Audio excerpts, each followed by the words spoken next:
নমস্কার বন্ধুরা, দেবস্মিতার চ্যানেলে আপনাদের স্বাগত। আজকে আমি বানাচ্ছি কাঁচকলা আলুর কোপ্তা মালাইকারি।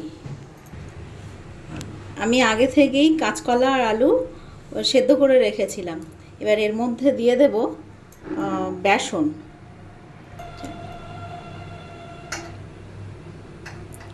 বেসন দিলাম 2 চামচ। এরপরে দেব লবণ, স্বাদ মতো লবণ। এরপরে দেব চিনি, তারপরে দেব হলুদ, তারপরে দেব একটু কালো জিরে,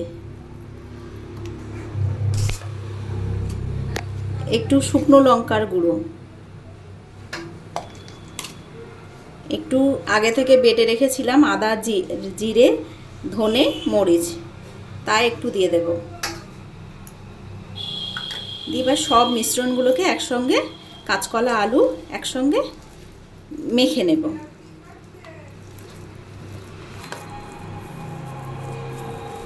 এই মিশ্রণগুলোকে আমি ভালো করে মেখে নিচ্ছি। যত ভালো করে মাখা হবে টেস্টও তত ভালো হবে, কারণ মিশ্রণগুলো সব কিছুর সঙ্গে একসঙ্গে মিশে যাবে, টেস্টও ভালো হবে।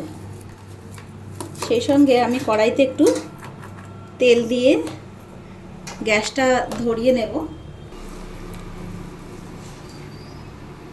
এবার আমার মাখাটা কমপ্লিট হয়ে গেল। সুন্দর করে আমি মেখে নিয়েছি, একটাও দোলা নেই, সবগুলোই আমি সুন্দর করে মেখেছি। এবার কড়াইতে তেল গরম হচ্ছে। তেলটা গরম হয়ে গেলে আমি এবার এর মধ্যে একে একে ছেড়ে দেব। এইভাবে শেপ বানিয়েছি, বানিয়ে একটা একটা করে ছেড়ে দেব।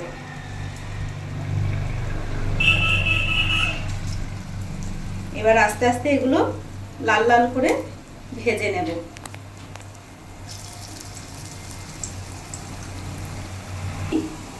সব আস্তে আস্তে একটা একটা করে শেপ বানিয়ে নিচ্ছি। নিয়ে এবার এগুলোকে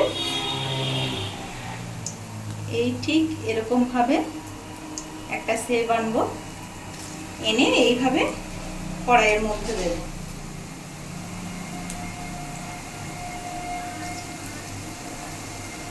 এবার আস্তে আস্তে আমি এগুলোকে উল্টে উল্টে দেখব, লাল লাল করে ভেজে নেবো। আস্তে আস্তে কম আঁচে ভাজবো। ভাজা হয়ে গেলে,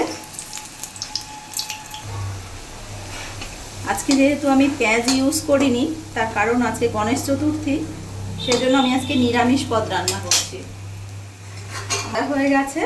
এবার আস্তে আস্তে আমি এগুলো তুলে নেব কড়াই থেকে। ঠিক এভাবে পরেরগুলোও আমি ভেজে নেব। হ্যাঁ, এবার আমি আস্তে আস্তে সবগুলো মোটামুটি সব ভাজা হয়ে এসছে আমার। এবার সব বড়াগুলোকে আমি এভাবে আস্তে আস্তে ভেজে তুলে নেব। কড়াই থেকে সব নামিয়ে নেব। লাল লাল করে ভাজা হয়েছে সবগুলো সুন্দরভাবে। আমার শেষের কড়াইয়ের এটাও ভাজা হয়ে গেছে। এবার আমি এগুলো তুলে নেব।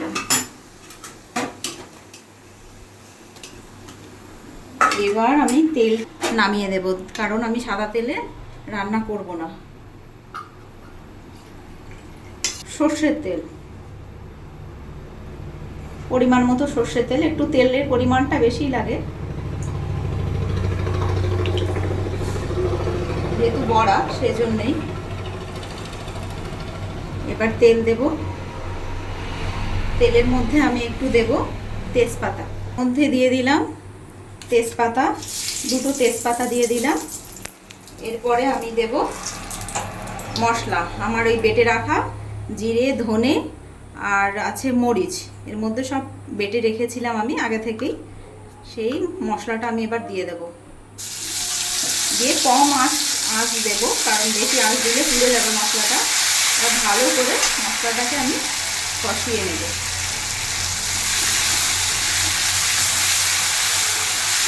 সুন্দর করে কষিয়ে নেব মশলাটাকে। দেব স্বাদ মতো লবণ, এরপরে দেব একটু হলুদ গুঁড়ো আর দেব একটু চিনি। এরপরে মশলাগুলোকে ভালো করে আমি ভাজা মশলা করে নেব, ভেজে নেব মশলাগুলোকে। এরপর আমি আগে থেকে নারকেল কুড়ে বেটে রেখেছিলাম, তারপরে তার দুধ বার করেছি, সেই দুধটা, নারকেলের দুধটা দিয়ে দেব। এইভাবে নাড়তে নাড়তেই দেব দুধটা, নইলে দলা পাকিয়ে যাবে মশলাগুলো। নারকেলের দুধটা আমি পরিমাণ মতো দেব।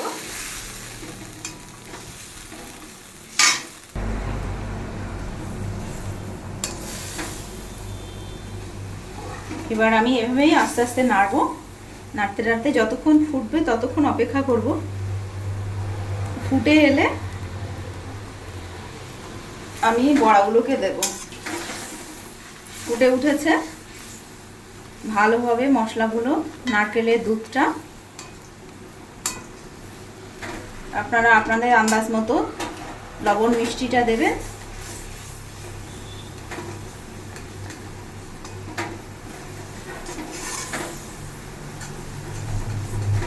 ফুটে উঠেছে, আমি এবার আমার ভেজে রাখা বড়াগুলো দিয়ে দিচ্ছি।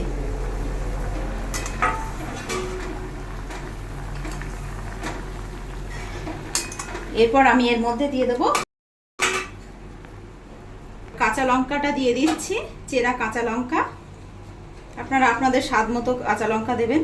আমার যেহেতু নিরামিষ, সেজন্য আমি কাঁচা লঙ্কার পরিমাণটা কমই দেব।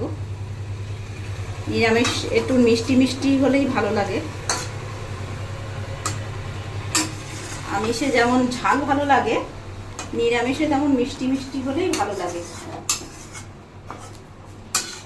এভাবে আমি আস্তে আস্তে নেড়ে দেব। দিয়ে আমি একটা ঢাকা দিয়ে দেব।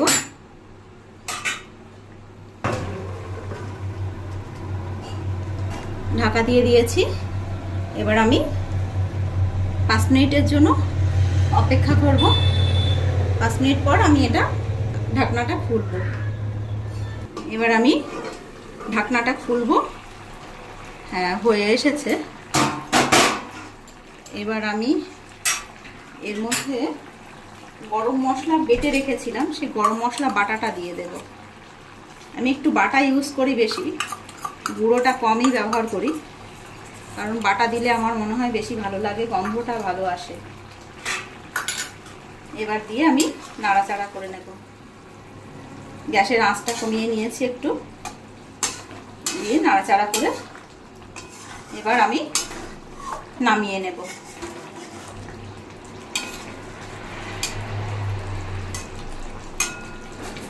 এবার আমি নামিয়ে নিচ্ছি।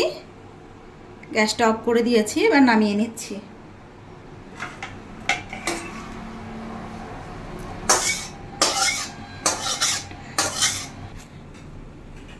এই যে আমি টেবিলে নিয়ে এসেছি।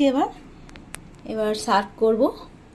দারুণ হয় খেতে, আপনারা একদিন খেয়ে দেখবেন। এভাবে রান্না করে এক থালা ভাত খাওয়া হয়ে যাবে। নিরামিষের দিন আর আমিষের জন্য কান্নাকাটি করতে হবে না। ভিডিওটা ভালো লাগলে আপনারা আমার ভিডিওটাকে লাইক, শেয়ার, কমেন্ট, সাবস্ক্রাইব করে দেবেন। ধন্যবাদ বন্ধুরা।